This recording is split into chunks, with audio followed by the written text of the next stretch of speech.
Welcome to the next of our short videos unpacking the 7 different elements of negotiation. In this one, we're going to look at the notion of interests. There's our 7 elements as defined by Bruce Patton, and much of what I'm talking about here is reflected in the chapter in which he details the 7 different elements. Interests are very often defined in distinction to the idea of positions, and as Kennedy tells us here, positions are what we want, or at least what we declare we want, whereas interests are why we want them. The interests are about our underlying motivations for adopting the positions that we have. Now let's represent that graphically in a variety of ways. The classic way in which you'll very often see negotiating parties' interests and positions represented is here. 2 pyramids, or if you like, icebergs, which have apparent positions above the line, which are obvious to ourselves and others, and then underneath the line, in the iceberg situation as it were, underneath the waterline, hidden from view, are the interests that motivate and drive us towards adopting the position that we have. And the interesting thing, again, to distinguish the 2 of them, is that positions are explicit in the negotiation. They're the things we articulate, they're the demands we make, they are apparent to ourselves and others. So this could be the wage claim that the workers in a factory make. They demand an uplift of, for example, 2.9%. What they will not say, at least immediately, is what has led them to adopt that position. What is the supporting motivation and the blend of wants, needs, desires, etc. that have caused them to take up that position? These are the things which, at least at the beginning of the negotiation, are implicit, are unarticulated, are hidden from view, and may, even to ourselves, be unconscious. Anyone who is a parent will know that when negotiating with a child will tell you very, very emphatically what his or her position is, as to whether they are aware as to why they feel that particular way at that moment in time. If it's even apparent to them, let alone whether they're capable of articulating it, that's a very different proposition entirely. And what are our interests? Well, I wouldn't want to be too reductive about this, because our interests as human beings are about our wants, our needs, our motivations, our desires and so on, but they're not necessarily, in a negotiation context, purely material. Yes, they may well be. So I mentioned a workers' pay claim earlier on there, or it could be that in a transaction we want to receive goods, services, or we want to receive money in exchange for goods or services. So the desire can be material. It might be that we have our eye on a particular house or property. But equally, as human beings, we don't just respond to material needs and wants. We may have personal needs and wants, which are psychological. For example, about esteem, about respect, or our interest could be relational. It could be about wishing to belong, wishing to be recognized, feel valued as a member of a team.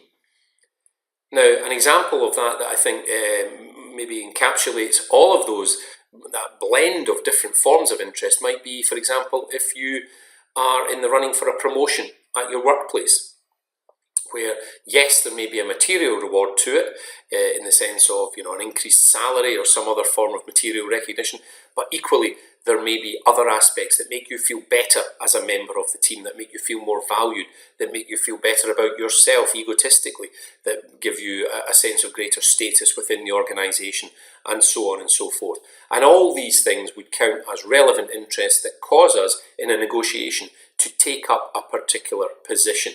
But it's the interests that propel us towards that position. Another way of putting it is that if we merely in a negotiation plot the points that we've taken up as positions, then we can see that there's a distance between me and you. And this, in terms of the potential of the agreement, is quite limiting, because all we have then is a shouting match from my position to yours, as to who deserves to have the agreement favour them in the end, as to who has justice on their side, or perhaps even just who metaphorically can shout the loudest.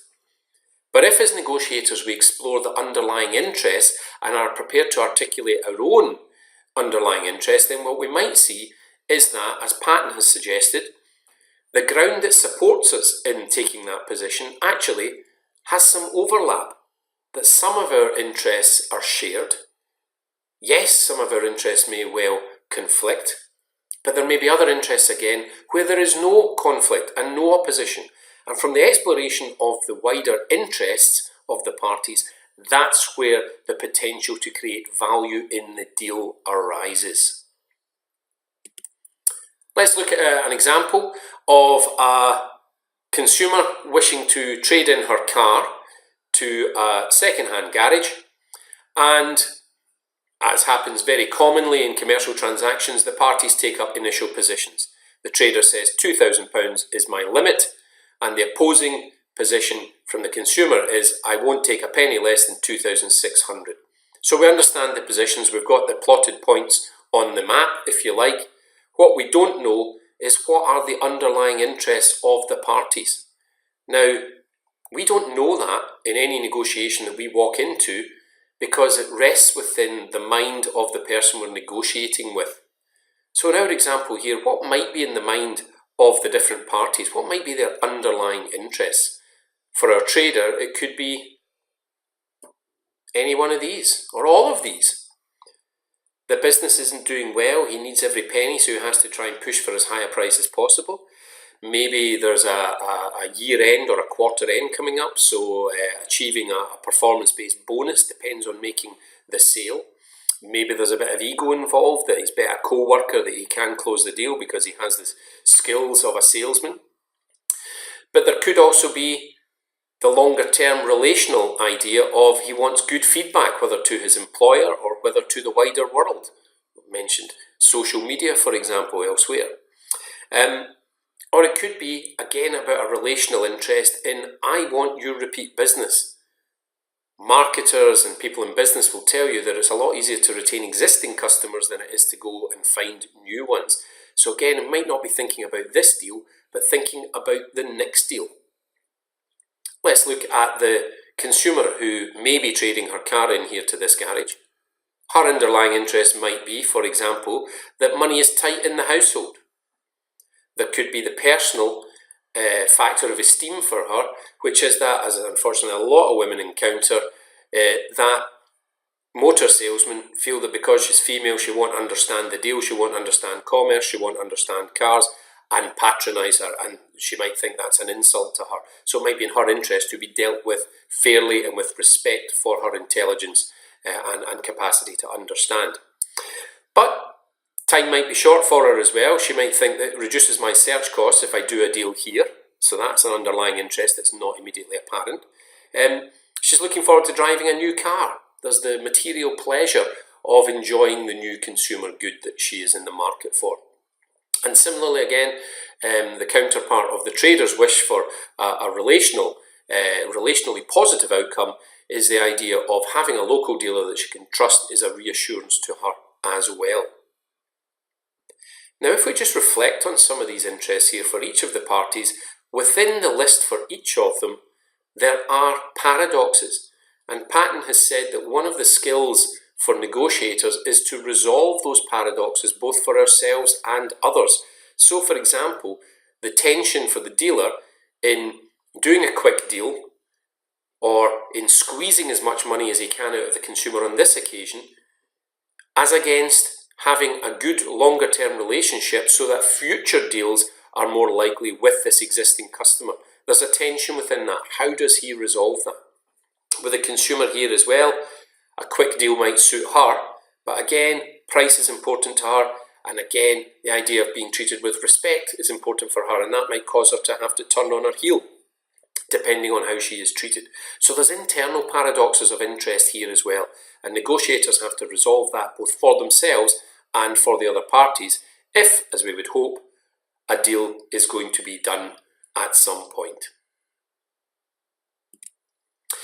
I should say that Interests are one of the 4 key principles of principled negotiation as described in the book Getting to Yes, which I would recommend you purchase for this module if for no other reason.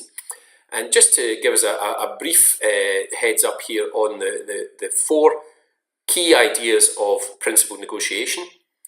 They are separating the people from the problem, focus on interests, not positions, creating options for mutual gain, and insisting on objective criteria.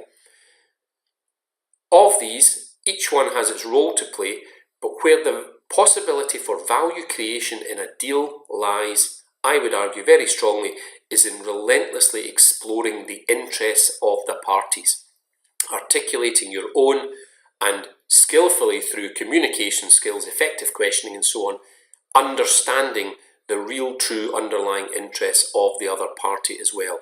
And in doing that and getting beneath the positions and exploring the interests is where we get to the heart of making a creative deal that suits everyone.